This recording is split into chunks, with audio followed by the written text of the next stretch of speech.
Oromoo sabni koo dhiira dubartiini harka fuune shamaa walii galanii dargaggoo shamarran hawwan manguddoo baganaa jiraattan jiruunoo wanguddoo.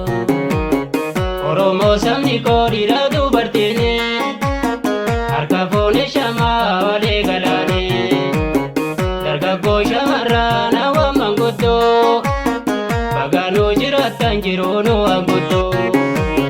Baganuu jiraattan jiruunoo wanguddoo.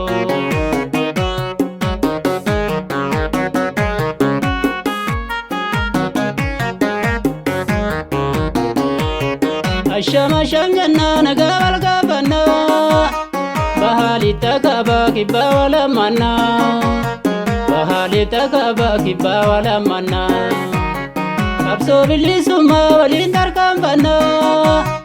Walmalee waan qabnu waliinis dhaadannaa walmalee waan qabnu waliinis dhaadannaa. Oromoo sabni koo dhiira dubartiini harka fuune shamaa walii galanii dargaggoo shamarran hawwan manguddoo baganaa jiraattan jiruunoo wanguddoo.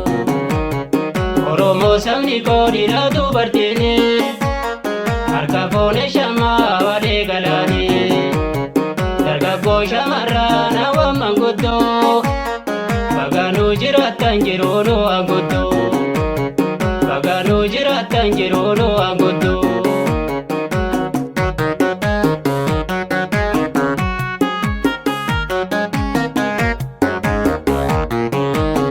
Karaa hundee qabnee humee ololee ormiddaan nu baasuuf hedduu boloolee ormiddaan nu baasuuf hedduu boloolee. Saba koo Oromoo addaan hin baanu baranaa tokkummaan qabsoo fagaanu baranaa tokkummaaf qabsoo nagaanu. Oromoo sabni koo dhiira dubartiini harka fuune shamaa walii galanii dargaggoo shamarran hawwan manguddoo baganaa jiraattan jiruunoo wanguddoo. Oromoo sabni koo dhiira dubartiini harka fuune shamaa walii galanii dargaggoo shamarran hawwan manguddoo baganuu jiraattan jiruunoo wanguddoo baganuu jiraattan jiruunoo wanguddoo.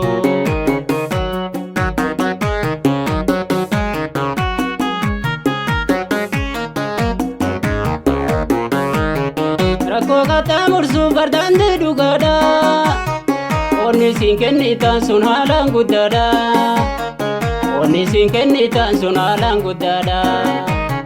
Galmee seenaa gubbaattis bara mul'ataadha galanni keessanis injifannoodha galanni keessanis bilisummaadha.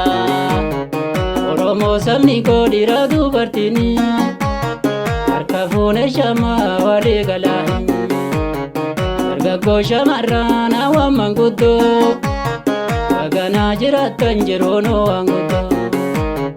Oromoo sabni koo dhiira dubartiini harka fuune shamaa walii galanii dargaggoo shamarran hawwan manguddoo baganuu jiraattan jiruunoo wanguddoo baganuu jiraattan jiruunoo wanguddoo.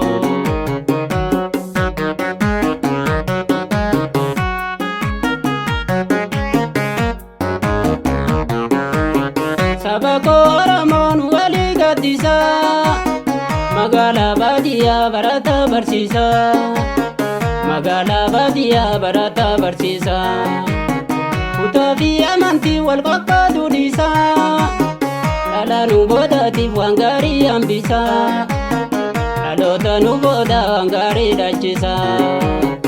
Oromoo sabni koo dhiira dubartiini harka fuune shamaa walii galanii dargaggoo shamarran hawwan manguddoo baganaa jiraattan jiruunoo hanguddoo.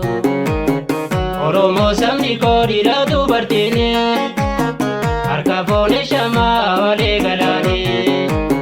Dargaggoo shamarran hawwan manguddoo baganuu jiraattan jiruunoo hanguddoo. Baganuu jiraattan jiruunoo hanguddoo. Baganuu jiraattan jiruunoo hanguddoo. Baganuu jiraattan jiruunoo hanguddoo.